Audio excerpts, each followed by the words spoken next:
Welcome. This is Craig Applegath, and this is the 21st Century Imperative Podcast, the podcast series that explores the insights and approaches of scientists, designers, planners, engineers, business entrepreneurs, and other successful change makers who are finding effective ways to meet the three critical challenges posed by the 21st Century Imperative.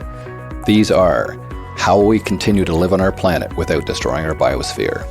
How will we repair and regenerate the environmental damage we have already caused? And how will we adapt to the escalating impacts of climate change? Each episode will feature an interview with an individual whom I think you will find not only inspiring, but also very relevant, helping you answer the question, what can I do to meet the challenges of the 21st Century Imperative?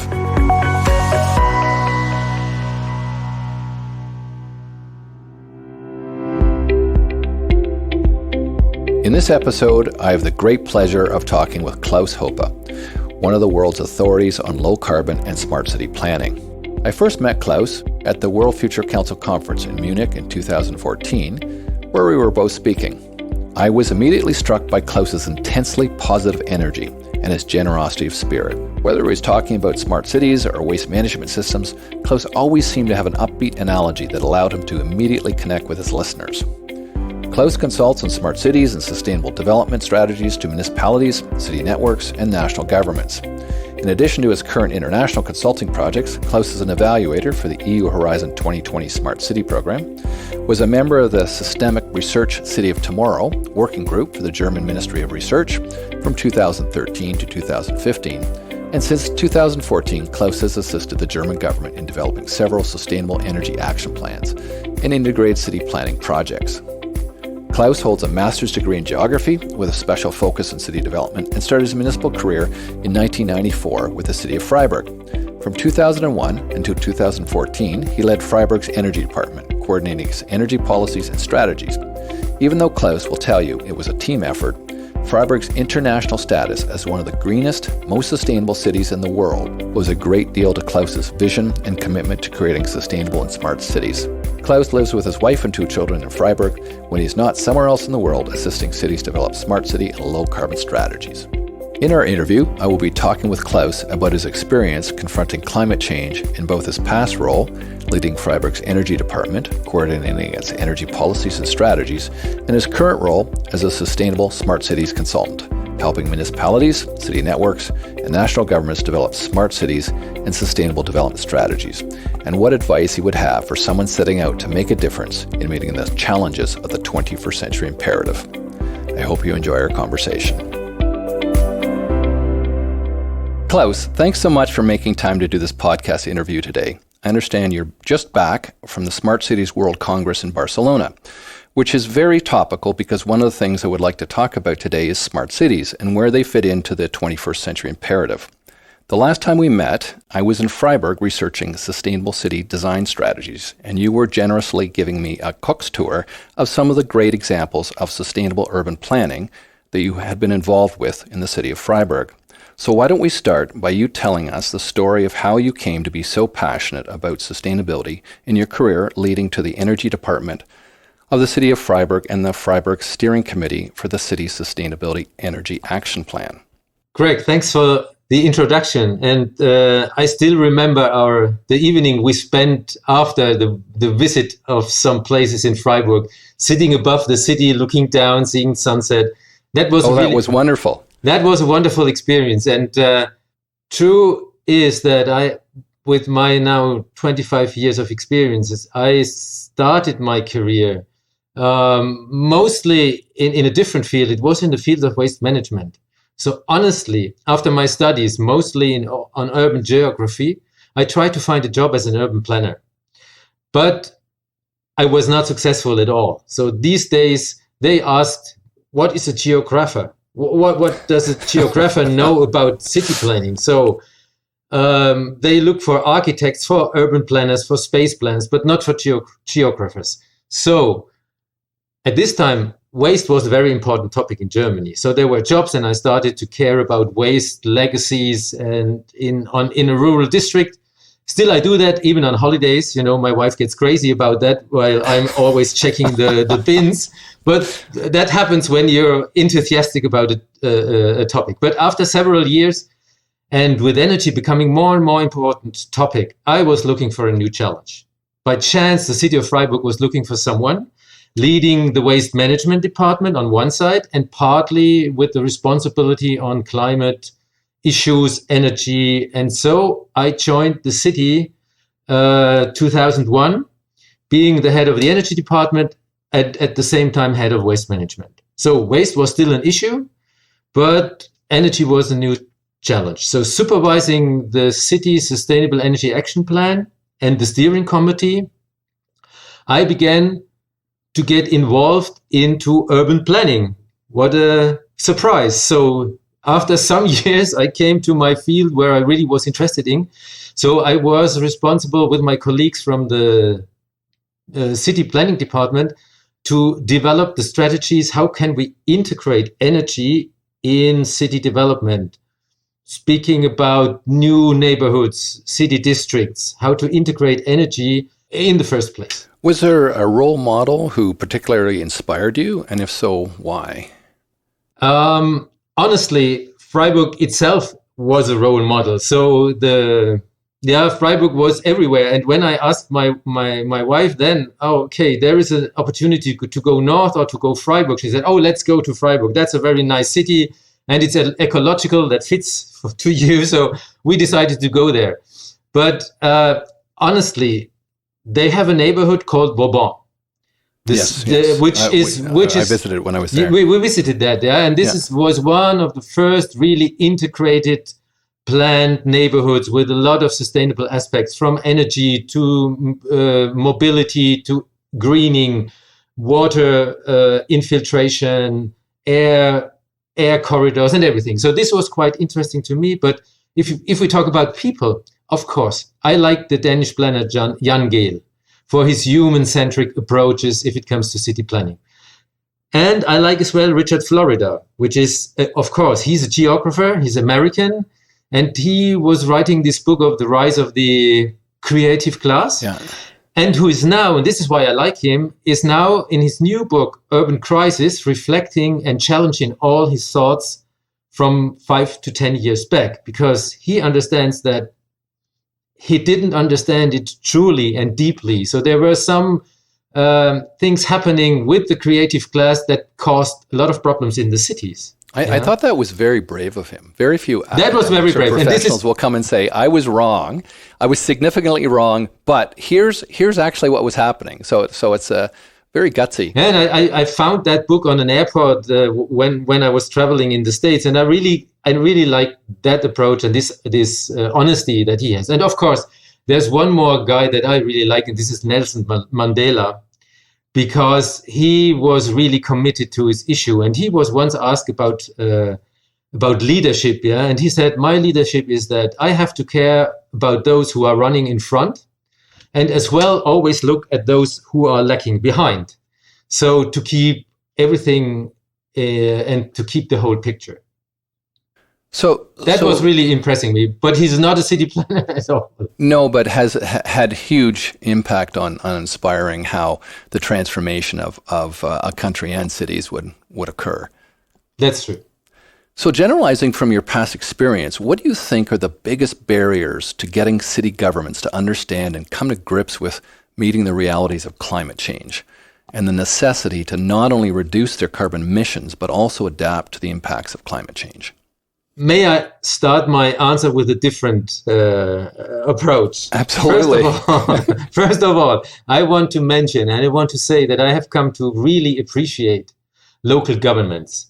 When I was a student or when I finished my studies, I never thought that I would stay with the municipal governments or local governments for more than 20 years. I thought about, let's do that 2 years or so, or then see what the real life is. But when they are working well, municipal and local governments are really trustful. If they take decisions once, they will be transferred into structures and processes, and you can rely on that. And they exist for more than 300 years. Yeah. So everybody who's challenging the municipalities or local governments especially has to think about that they are really working on the commons and that we need someone who cares about the commons. This is why I really want to say that in advance. Of course, when I started my work on the local government, I was young and I thought, wow, this can really be nerve-wracking because everything is going so slow. You have the politicians, you have mayors, you have city council, you have different departments. They don't cooperate with others. They're still working in the silos. If you want to introduce a new project that has to be decided by the city council, this can take some time. And so I truly understand now that I see the positive aspects and I see the negative aspects. So municipalities and local governments, they have to adapt because they have to change their attitude, sometimes the unwillingness to cooperate, to give up what you have in your own pocket. Yeah.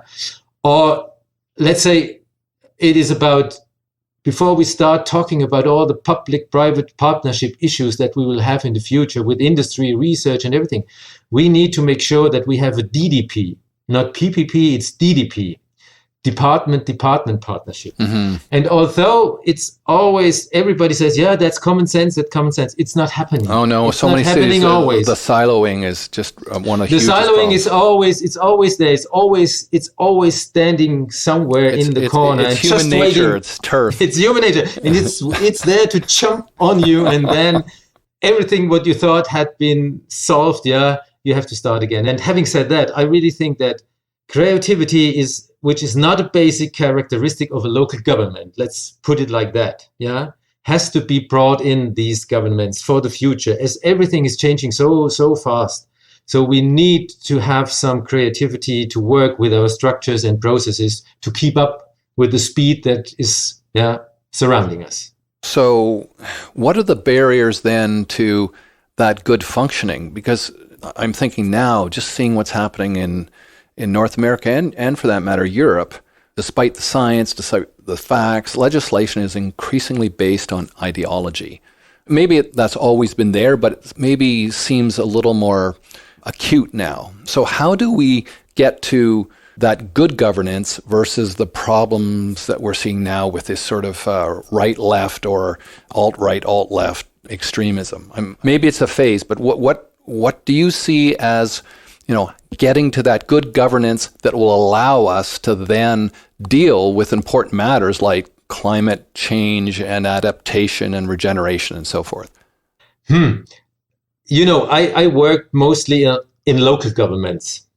And if we compare local to national legislation, we have to accept that that's quite a different story. Fair enough. So on the local level, things are much more pragmatic and practical. So mayors know that although whatever party they are in, that they have to work for the municipality, for the city, for the citizens. So the political party is not playing as an important role as it does sometimes on the national level. Mm-hmm. This is why I think that common sense and understanding the local needs is much more elaborated and on the local level. And the national governments, there are some, there are light years away from what is happening on the local level. So these are two different aspects, although it is about legislation and about government. And what I see is that my experience in Freiburg as well, and it's not always the same. It's not always that once a mayor was courageous, putting in a certain policy, for example, about building standards in a city, that doesn't mean that he's as courageous the next time. Mm-hmm. Because things change. There are different political streams. There are influences from outside. So what we really need on a local level is, from my perspective, we do not just need people who have guts. We do as well then need structures and processes that make and that assure that a strategy once chosen or once decided on should stay there for longer, to have a kind of consistency in these processes, especially if it comes to energy or renewable energies or energy efficiency, where a lot of people start crying, this is getting too expensive, we cannot afford, and so on. Freiburg's known around the world as one of the greenest cities in the world, and it's held up as an example.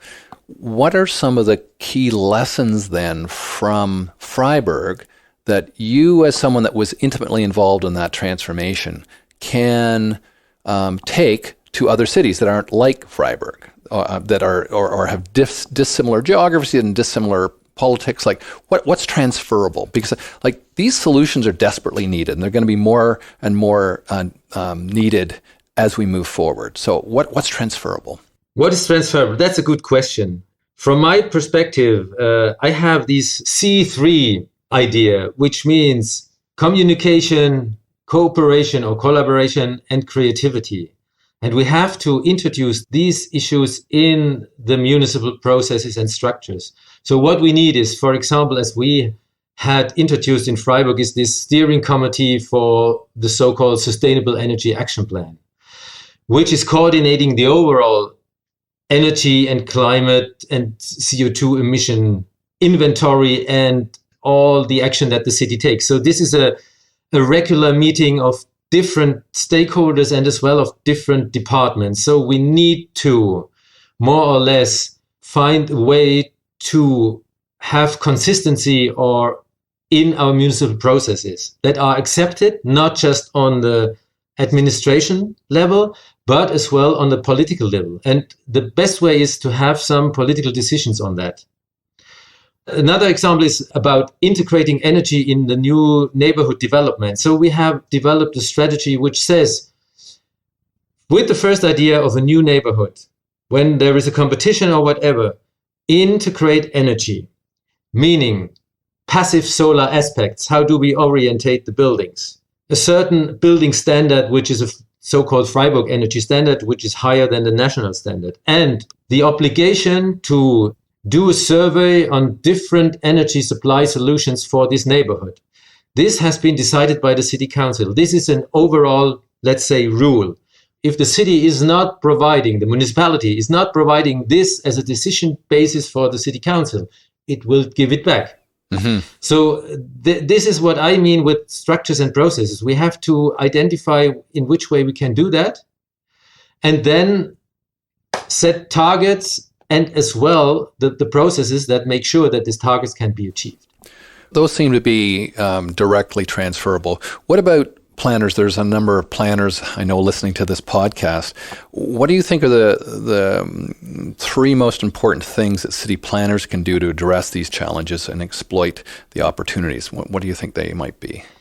Yeah, first of all, it is, I think from the city planner's point of view, it is an openness to the energy aspect of that. If we plan new buildings, neighborhoods, or whatever, and to understand that energy plays these days a very important role. So it's not just about design, it's as well about energy. Mm-hmm. And to accept, from my point of view, as I'm working in the energy field, that you can build nice buildings, although you have a very sophisticated energy concept. Because, you know, we always hear that architects and planners tell us, oh, if we do all the energy aspects, every building will look the same. Yeah. So there's some myopia against that. And on the other side, we see a lot of buildings that are not energy efficient. Yeah, they look the same as well. Yeah. So take this as a challenge. Yeah, because it will lead to new solutions and it will lead to a better energy portfolio of the city. And it is a lot about cooperation. Yeah, there will be opportunities to provide new solutions, and everybody might be happy. Mm-hmm. What about the role of the private sector? Where do they belong in the picture to moving us forward? As we talk, I mean, that's a huge question. But what do you see some of the positive opportunities? Let's stay on the topic that we are. If we talk about buildings and neighborhoods, of course it's about building companies, building industry, and everything. If we look at the building company as a human being, let's say, just imagine that they don't like change. Who likes change if he's has a cash cow where he can earn some money? And so, you know, what we do then is we try to keep the situation as stable as possible. We don't want change. Me neither. That's human. Yes. So, and if it comes to change, there's always first of all, there is the denying that change might happen. We don't want to have it, and it takes some time to accept that. So what we did when working for the city, so we were introducing new building standards, higher energy efficiency standards, and the building companies and the building industry was crying, no, this will be too expensive. We will not sell any more building in Freiburg. we have to go to Canada or wherever. So, and we knew that this will come. And honestly, what we said is, okay, we had this discussion in 2009. And what we did is we said, we have to talk to each other. We have to sit together. And sitting together with all the different stakeholders, that's the first step. And someone said, that's the most important.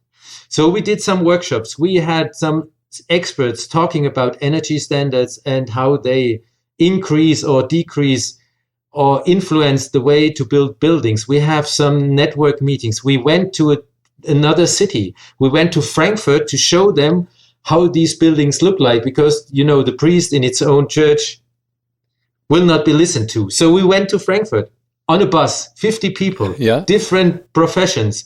They started to talk to each other. So we created a kind of climate which made the situation less uneasy for everybody. So what we try to do is really to talk about the objective issues that are really there and to avoid emotions, have the emotions there, but not get too personal on that. And there's one anecdote I can tell you is one of the companies that was criticizing these standards the most. They had another project in another German city and they had to build passive house. And then they said, you know, we have experiences. We are from Freiburg. We know how to build these passive houses. So, this is something So what started as an imposition became an advantage. It became an advantage, and they used it for advertising what they really know. And nothing stays forever. So in 2016, the discussion started again because of some apartments, flats, getting quite expensive in some German cities. So it does in Freiburg. There's not enough. There are not enough apartments. People have to pay a lot, and the discussion started again. But as we had already this network between the city and the stakeholders, they called them again, they sat together, and what they finally did, they released a joint press message that Freiburg standards still are okay as well from the side of the builders. And that's very unique for Germany, because I think it was happening because we already started this networking a lot of years ago. And this networking is not lasting. You have to, as you water a flower, you have to stay in contact. So networking cooperation is very, very important from my perspective. And you're known around the world as a smart cities expert. Where does the notion of a smart city fit into what Freiburg became and where the idea itself fits into where we're going with dealing with climate change? You know, if we now start to talk about smart cities, this will last until tonight. But because you cannot really grab the smart city. There are so many different definitions, so many different aspects, and so many people who know what a smart city is. So from the technological view of smart city, Freiburg is not a smart city. Really not. Yeah. So of course, what we are doing right now is especially what the city does in the mobility sector, to have a kind of an app that you can use to use different means of transport, but that's still in its kinderschuhe. So Freiburg is not a smart city from this point of view. But a lot of things, especially if it comes to energy, will have to be recognized and will have to be organized in the future using ICT and so on, because we have this flowing renewable energy from wind, from solar. We have a system in a city where energy is produced and energy is used, where you have waste heat, where you have different industries within the city. And still this very complex system is not understood totally. So we always work on a smaller level. We work on buildings. We think about smart homes, but now we think about as well on plus energy districts. But how do these districts connect to the next district? So that's quite an interesting challenge to, in the end, from the perspective, from the target, to reduce the energy demand within a city to the maximum you can do. You will never be 100% renewable or whatever in a city. That's not possible because you have not enough assets to produce renewable energy. So you have to cooperate with the region. But if you start, or if you're on the way to reduce your energy demand, to start to improve the energy efficiency, and this in a systematic approach, then this is, from my perspective, leading to a more or less smart city. So really at its best, smart cities are able to understand the city systems as a whole system. This is what I think smart city is good for, because it forces us to cooperate across the borders of departments, from the mobility traffic department to the energy department, to the waste management department, to the city planners. Things that generally won't work, they have to work. Otherwise, you never will get these smart solutions. So that's a very positive aspect from and again, it's about cooperation, Yeah, because I think some people see smart cities as just a brand for large tech companies to sell technology in the service of technology as opposed to in the service of making a better city. So as you said at the beginning of our interview, I went to the Smart City World Expo in Barcelona, and there are a lot of the big players there, from the German Siemens to Cisco, so you name them. Yeah. But I recently wrote an article from, his name is Colin Harrison, just have it here.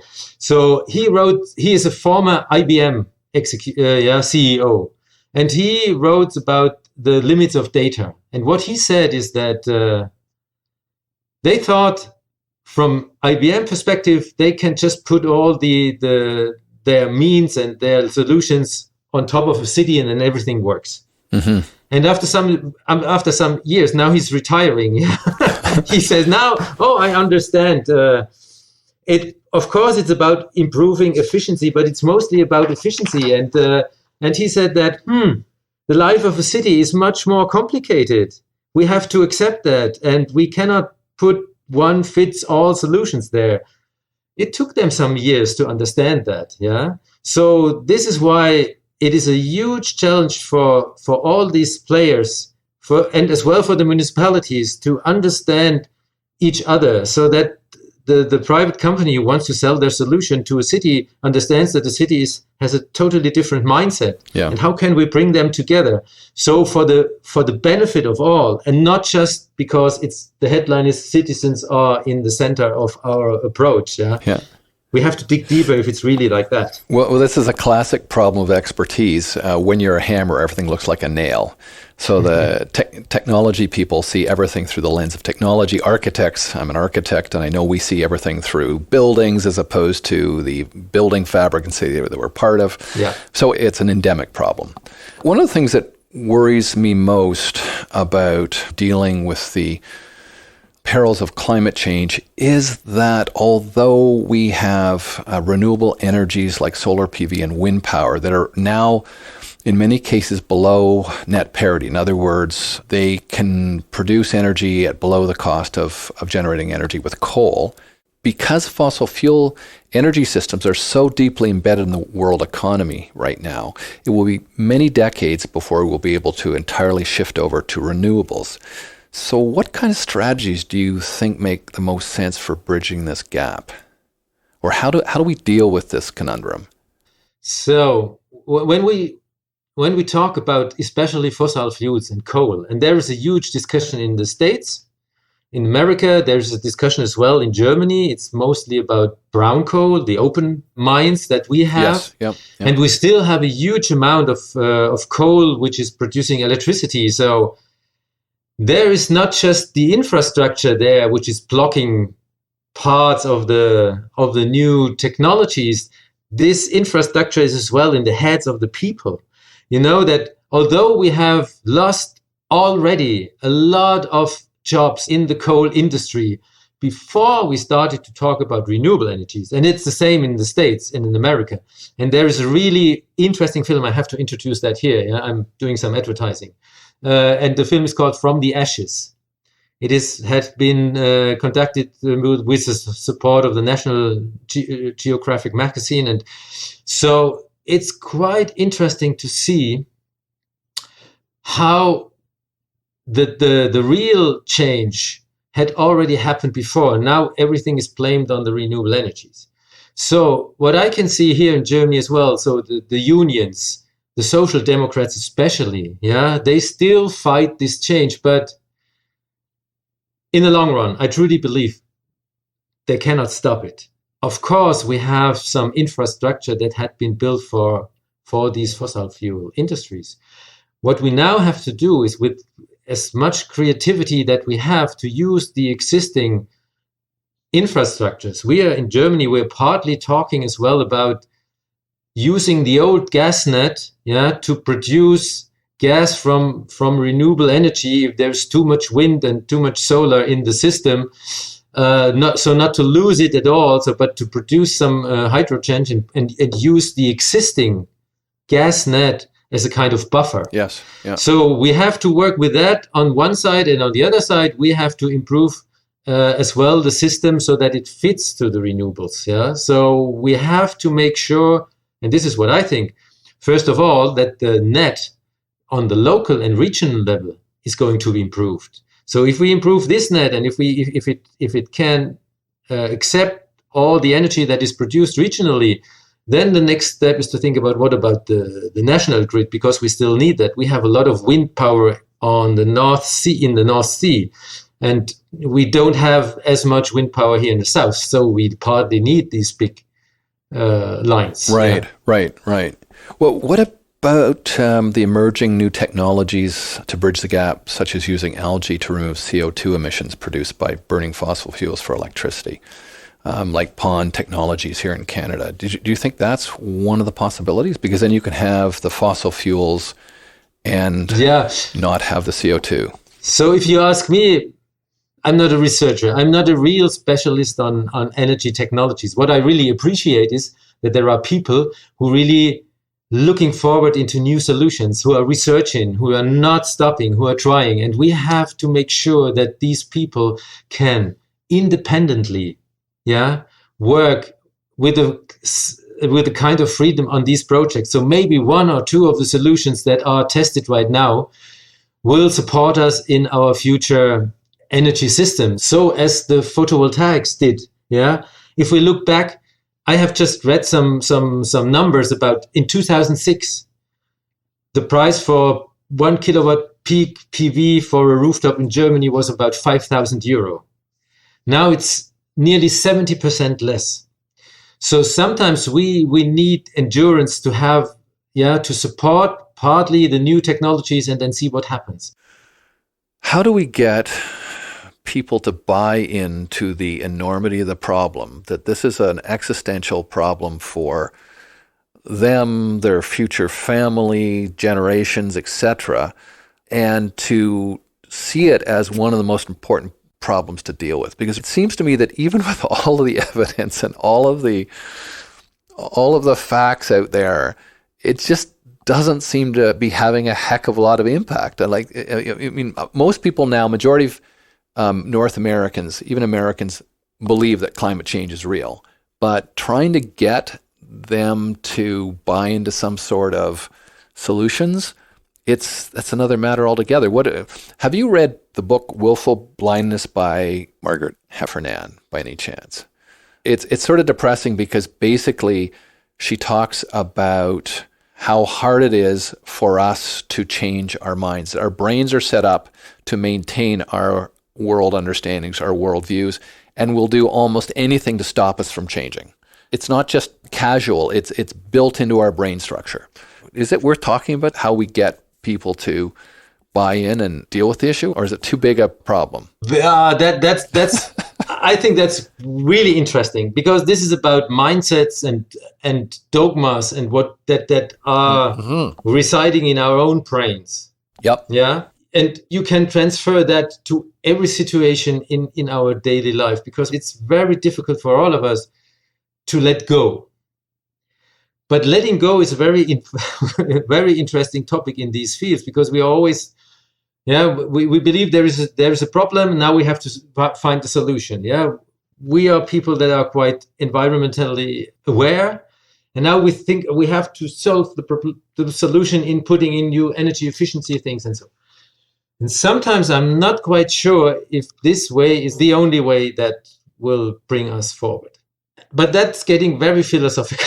So I'm not quite sure, because this is what I think is that, there's Krishnamurti. I like Krishnamurti. He's an Indian yogi and philosopher. And he said, the one thing about problems is that we always try to solve the problems. But this is not the true approach that we need. If there's a problem, we have more or less to start relaxing, just observing what is there, without an attitude of forcing. Now I have to solve this problem. I have to solve this problem. Or on the other side, to escape from the problem.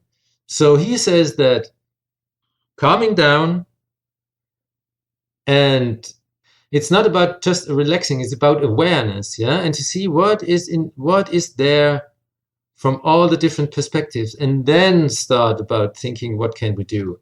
So this is very important, that this is something that I learn more and more, to just stop, just breathe. So, but I'm not sure if we can do that here. So not only are we going to have to figure out how to transition to a zero carbon economy to reduce the harm we are causing the planet, but we're also going to have to figure out how to deal with the many impacts of climate change. We've heard about future sea levels rising, more frequent and intense storms and heat effects, but more ominous is the question of what are we going to do about the growing challenge of climate refugees. The UN is now forecasting that there will be 250 million climate refugees by 2050 at the current rate of climate change. This has to be one of the most critical existential challenges facing the world in the future. What are some of the approaches to meeting this challenge that cities can lead? You really ask me this question. Craig, one side, I have to say, I think it's one of the most important questions. It's really, there's no experts in this. There are no experts, and I feel very, very small. When asked this kind of question, and we are discussing these questions within our families and friends in Germany quite a lot. You can imagine after 2015, when Angela, Germany led the world in making a hugely heroic. Yeah, but you know what happened decision afterwards. So when Angela Merkel, when she said we will do that, this is going to happen. Then now we had elections, and you see everything is changing. Now we have difficulties. She's paying for it. She's paying for it. She's paying direly for it. Now she's still working on finding a new government. So this is a huge issue in Germany and in Europe. As some people really say that Europe is building up walls again, against the refugees. But from a more elevated perspective, and keeping aside the tragedy which is happening to a lot of people who never make it to Europe because they drown and everything. Yeah. As far as I know, and as we have to accept that people always moved.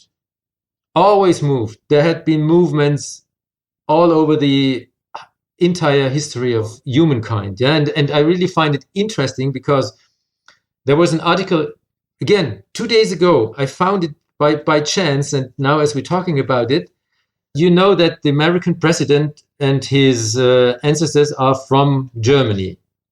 Yes. They live still there, and I was born 10 kilometers from that place. I'm not quite happy about it, but it's like it is. And they have very good wine there. So, but there was a research on why did in the late 19th century a lot of German people move to America. Some of the reasons were because they wanted to have more freedom, leaving this awful German whatever situation. But they found out that more or less 1/3 of the reason why these people moved, especially from our region, which is a very dry region in Germany, was because of climate issues, because of climate instabilities in this area. So we have not much rain there, which is good for the wine if it comes. But if it does not come, everything gets kind of disastrous. So the ancestors of the president, of the one whose name should not be named, mentioned, they left partly this area because of climate issues. So you see, and now he is, well, talking about. that's very ironic. That's very ironic. So it always comes Yeah. back. It always comes back to us. So the question is, why should we deny people, to come to Europe where we have this really good life and everything? So I have really no answer. Despite that, we have to keep on working on mitigation on climate change. We have to do that. Although we know that already we will partly not reach the 2.0 degree target, but we have to still work on that. And we have to not lose our strength, because there are a lot of people right now already starting to say, we have to work on the adaptation part, because the sea level is rising. But I think we have to do both, and we have not to give up these issues. Although both Europe and North America have a demographic problem right now of an aging population. In fact, if you look at the former East Germany, there are a lot of almost vacant cities where population would be a good thing, or repopulation would be a good thing. So there's an opportunity here, is there not? I mean, in North America, the same. We have a demographic problem right now. All of my clients that are community colleges are worried because they're not going to have the student intake that they have in the past. Absolutely. We are. I'm living in Freiburg, which is a quite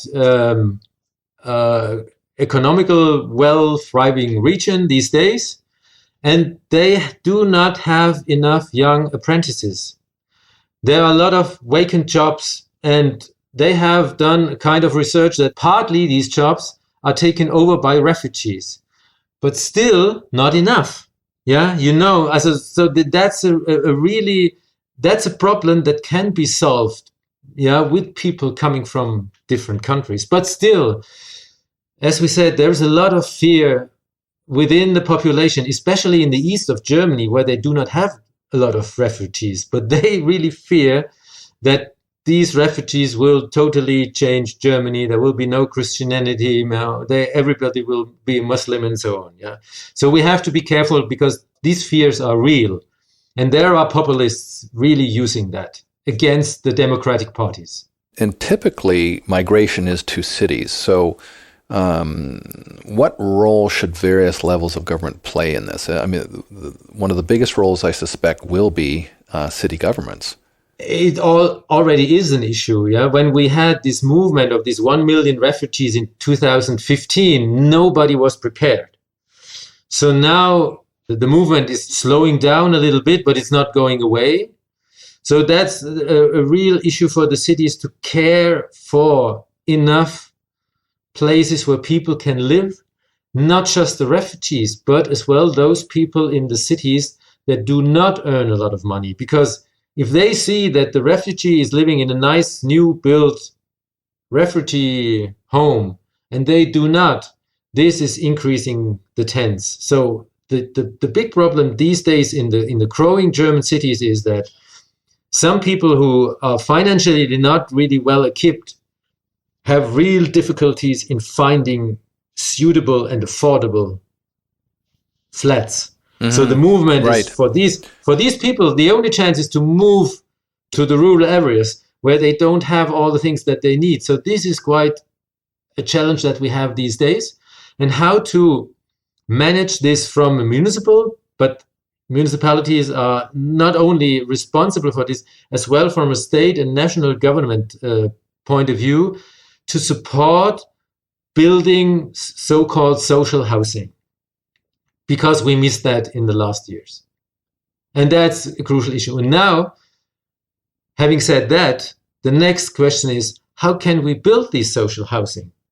Because they have to be quite cheap. So are we reducing our energy demands so that people living in social housing can afford them? But on the other side, when it gets cold, they have to spend more money for the heating system. So that's quite a complex discussion within the cities that is not yet solved and will accompany us in the next years. Well, it's interesting when I talk about the potential for dealing with the climate refugee crisis here, I use Rolf Diesch's solar settlement as an example of how we might want to densify and provide settlements for refugees that are both green and dense and humane.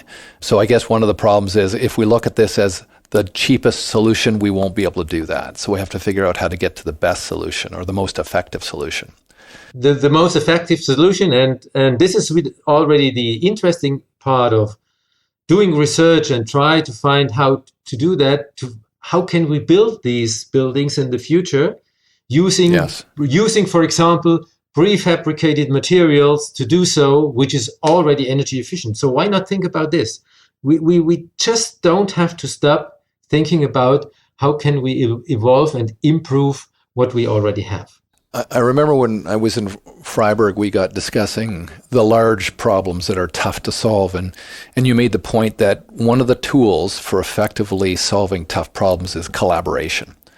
And you had a really great soccer analogy. Why don't you just talk a bit about your collaboration soccer analogy? I'm happy to do that. I was waiting for that. So, that's my only fun. No, that's not true. So I don't think I could do an interview with you without asking about the soccer analogy. It wouldn't be fair. And as we are having this conversation, the Freiburg Soccer Club is playing against the city of Mainz. I don't know how they perform. So there are two so hearts beating in my body right now. But I hope they're doing fine this day. So. As you said, I mean, do we need to take a break and you can tune in? No, it just finished, so I cannot change anything by watching it or by listening to it. So that's fine. So, as you said, I'm a huge fan on collaboration or cooperation, and this has to do with my soccer experience. So I started to play soccer when I was, I don't know when, 5, 6, and I did it all my life, with some issues on my ligaments and wherever. But I already like this because soccer is a team sport. It's about cooperation.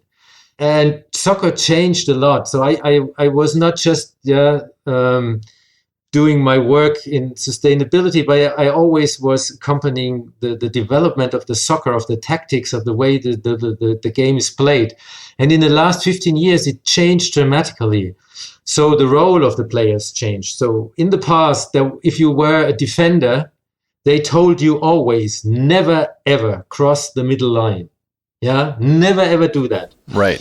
So, but this changed totally. So if you look at modern soccer these days, if you look at Barcelona or whatever team which is really on top, you see that each player these days is able to play different roles. So everyone is connected with everyone. So they have to have joint understanding when they play. So it's very interesting to look at it. When they play over 90 minutes, they nearly don't talk. You generally don't talk to your mates because everything is understood. So this is about joint understanding. And there is research on how soccer improves your spatial recognition abilities, because you have to be aware of what is going around you when doing your own job. So that was something when I said, wow, that's like local governments. So if we look at it, we have some targets. We want to achieve our goals, our climate goals. In soccer, you want to put the ball behind the bars. Yeah, we need this joint understanding and collaboration between the different parts of a municipality or of the team. We need creativity, sometimes not exactly following the rules. So being creative on the pitch is very important. It's a team topic, and soccer is depending as well a lot and much on luck. So, and chance and sudden changes within the game you have not anticipated. So, as one urban planner in Germany said, we cannot truly plan. We can have our ideas, we can have strategies, but we must be able to react to changes. And these changes and challenges from the municipal part of view this is climate change. Yeah, this is all we have to do with adaptation.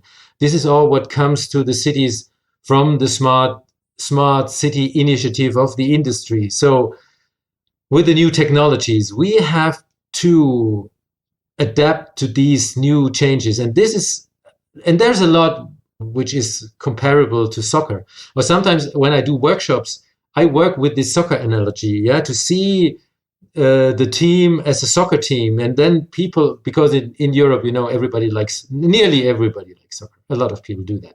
So they can use this analogy to talk about their own situation, but transformed into a soccer pitch, so it makes more fun, and it helps to understand the own processes. And we talk a lot about resilience, which has to be one of the future topics of a city, to make the city resilient. Mm-hmm. I like much more the way that Nicholas Taleb, the one who wrote the Black Swan book, said. It's much more about anti-fragility. I like this much more. Anti-fragility, for me, is much more about flexibility.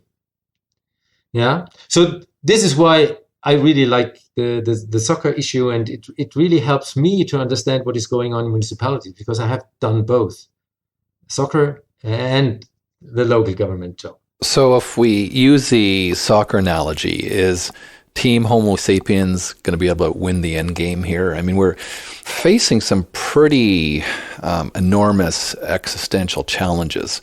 What do you think? I mean, it's an existential question, but... That's an existential question. Okay, the question is... totally unfair, okay. I know, but... The answer is yes. Yes. No. Oh, yes, if... Oh, I don't know exactly, but I truly believe we have no opportunity. There is the question is irrelevant. So from this point of view, because we have to act on every single level, we cannot stop. And as Martin Luther, the reformist, says, of course, that's what he said, and this is put into our brains here. If he knew that the world would collapse tomorrow, he would still plant an apple tree. Yes, you can say, that's quite nice, but I think we have no chance as to move on, as to start working on this. On these things, not naively running behind every new supposed solution, which we might get from some industry for smart solutions. Be critical about what might be helpful, and get a true understanding how the world ecosystem, or the ecosystem of a city, is working, and how the different aspects are in a systemic combination. What do you think might be missing from the conversation of climate change? Sometimes when I'm wrestling with a difficult problem, I ask myself, what am I missing, and what might be going on that I can't see or understand yet? What are some of the things that we have to be careful to not discount, or what are we missing from the conversation? So first of all, I think, and I mentioned that before, we still do not really understand how the city, if we talk about the city as a system, functions. There's so many different aspects. It's like our human body, it works, but if you ask me how it works, I cannot. Nobody is able, not the doctors, to explain exactly how it happens. And it changes, and sometimes we can solve problems. We don't know how we did it. So from this smart data point of view, I would say, if we talk about that, more data does not help with just giving us more understanding. So we have to work on this understanding part of the topic, and we have to accept that sometimes we do not understand.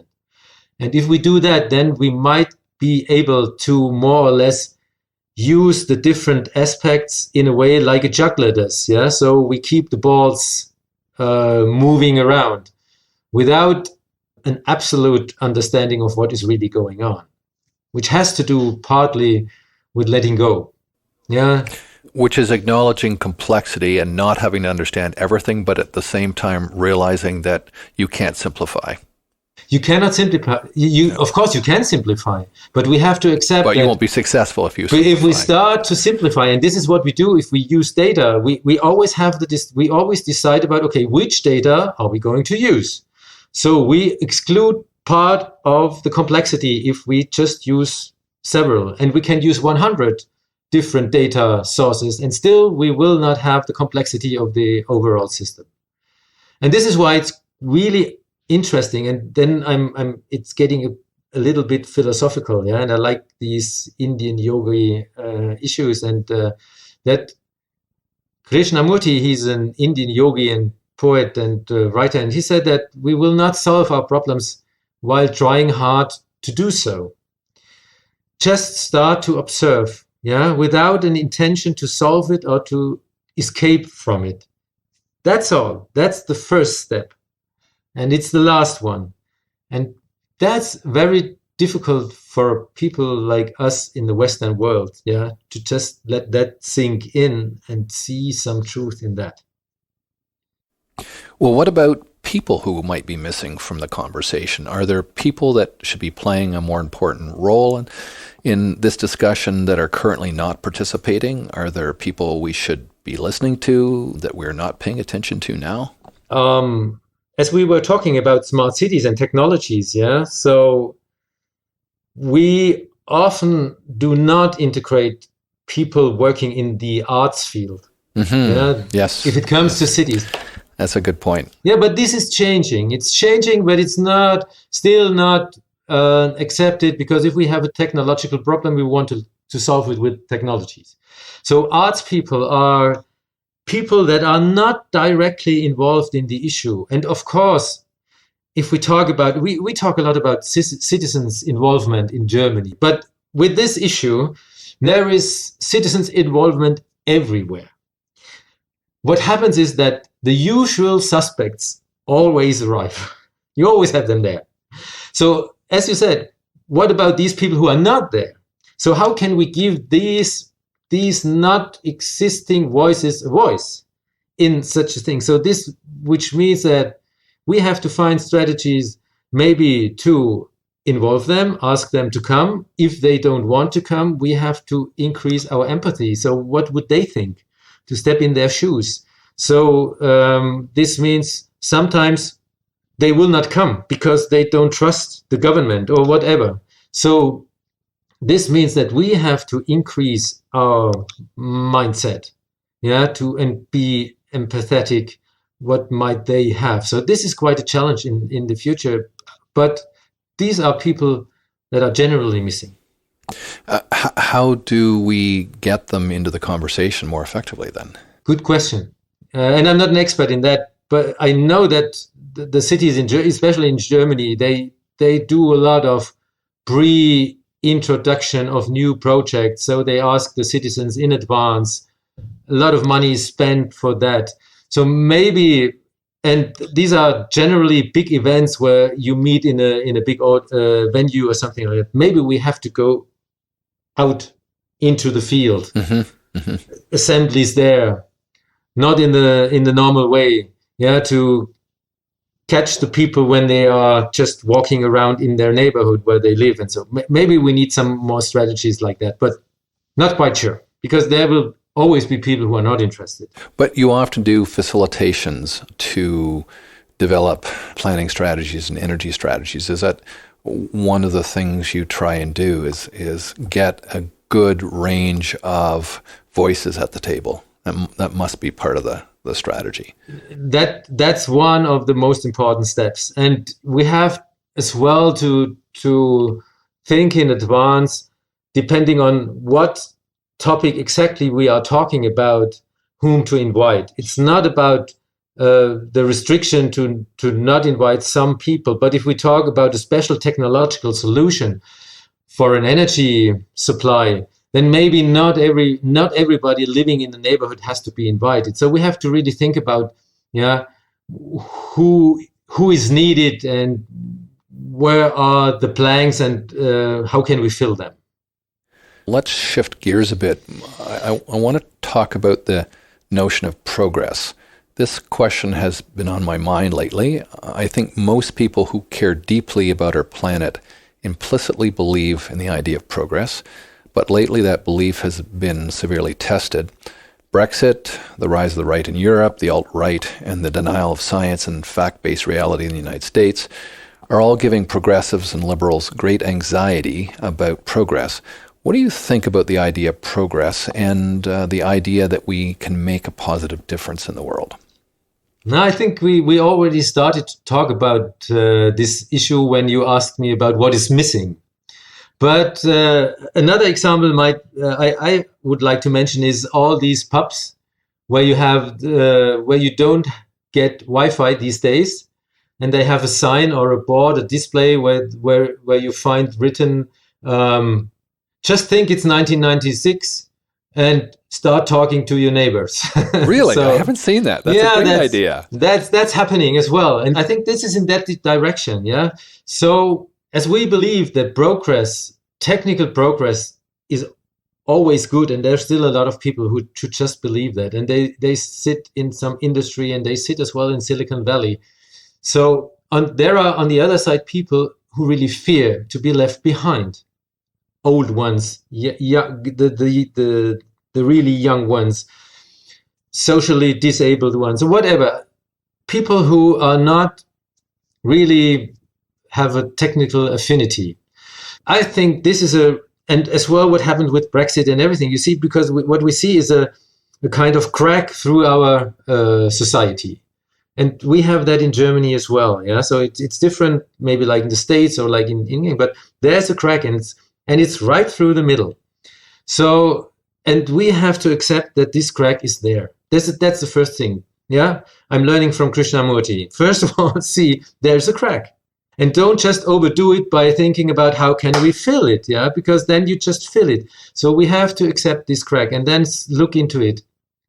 And there's one signal, from my understanding, which says, don't run too fast. Don't leave us behind. So as Nelson Mandela would have looked behind himself, oh, this sheep is lacking behind. I have to wait. So call the others. Just wait a moment, because we have to keep that.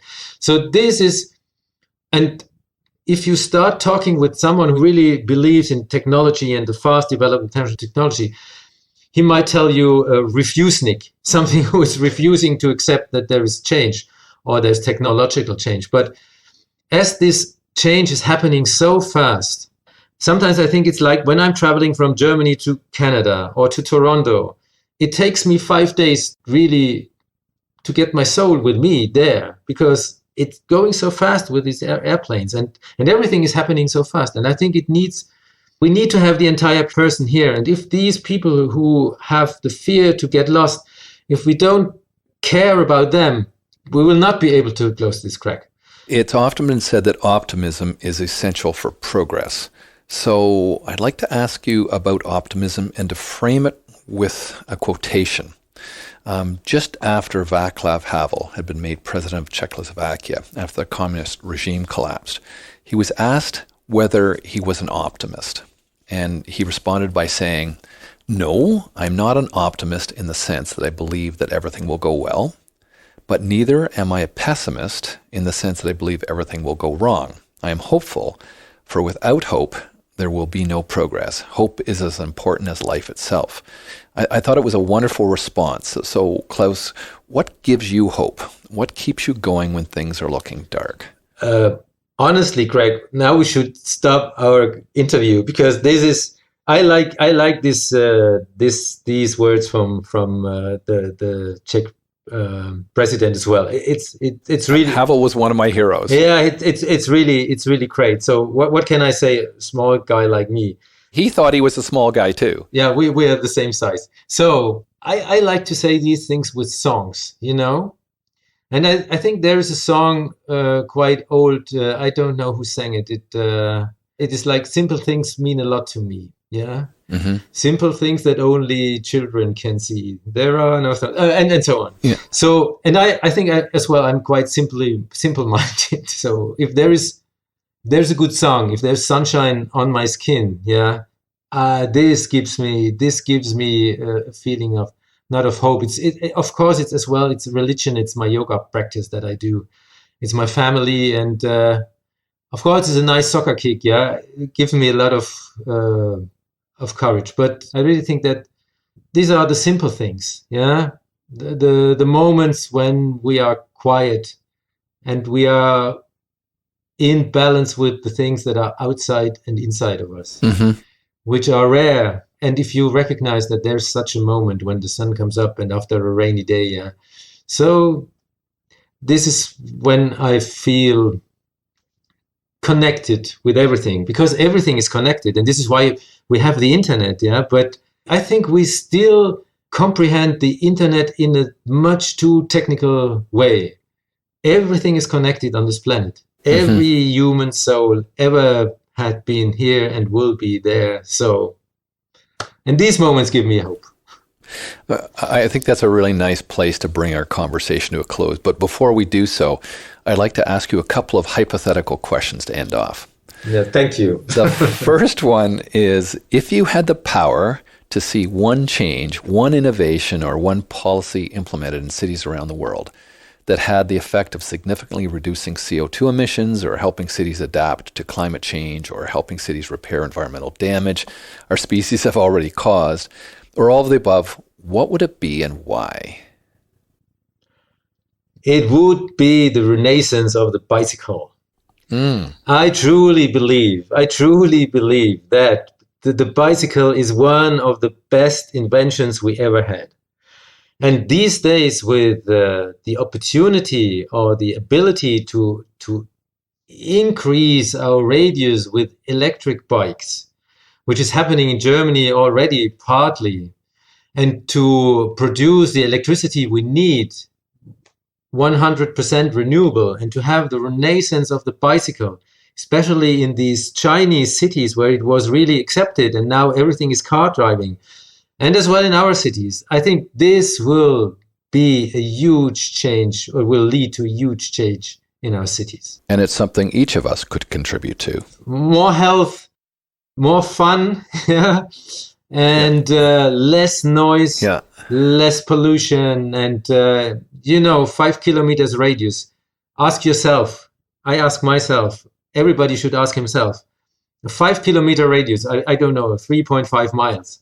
This is still... Yes, 500 meters is considered the maximum radius for a walkable community, so 5 kilometers makes sense for using bicycles. That's perfect for a bicycle. And who is still driving to the grocery or to the baker with the car? Because there's some drizzling rain out there. Yeah. So there's a lot we can change with only by driving our bicycles. That's one thing. Second thing, which is much more legislative and is a kind of introduction of a real CO2 emission or energy fee, or you may call it tax, which is really, really internalizing the external costs. So I'm not talking about CO2 trading. That's not working. Forget about that at the moment. It's not working in Europe, so they have to adjust it, and it's very difficult because there's a lot of lobbyism. But if we put the real cost on the things, on the energy we use, we would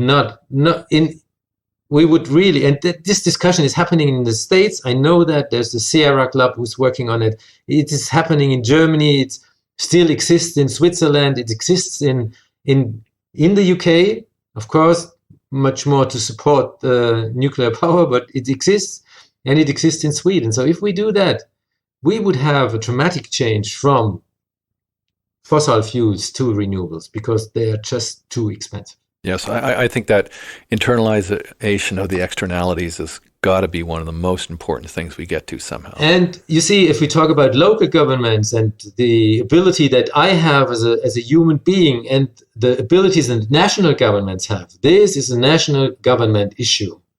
And it needs courage, but it will work. And it will work from my perspective, because there are a lot of opportunities to arrange this system so that industry will not be affected in an absolute negative way. But we have to go in this direction. And I'm not a specialist, but I have the true belief we have to go there. So second question, and I want to finish with what's really at stake here. If you had the opportunity to connect with the everyday person, let's say you had a full page spread in Time magazine or the German equivalent, what would you say? What would you do with it? Okay. What would I do? Honestly, I would put a picture there of a very, very busy place in whatever city in the world. And there should be a brief text or citation. And of course, I just thought about it, how could it be? But I think if I look around in my office here, I have, there is a German poet, which is called Christian Morgenstern. And he said that, and this is my translation. I'm sorry for that, because I think it's not the best way to do that. But he said, feel the beat of your heart. Inner and outer silence. Learn to breathe again. That's it. Learn to breathe again. That's a wonderful image to leave in our listeners' minds. Klaus, thanks again for making the time for this interview. My pleasure. I think, given all the sustainable city planning projects you're working on now, we're going to have to do another interview at some point in the not too distant future. So thank you very much again, Klaus.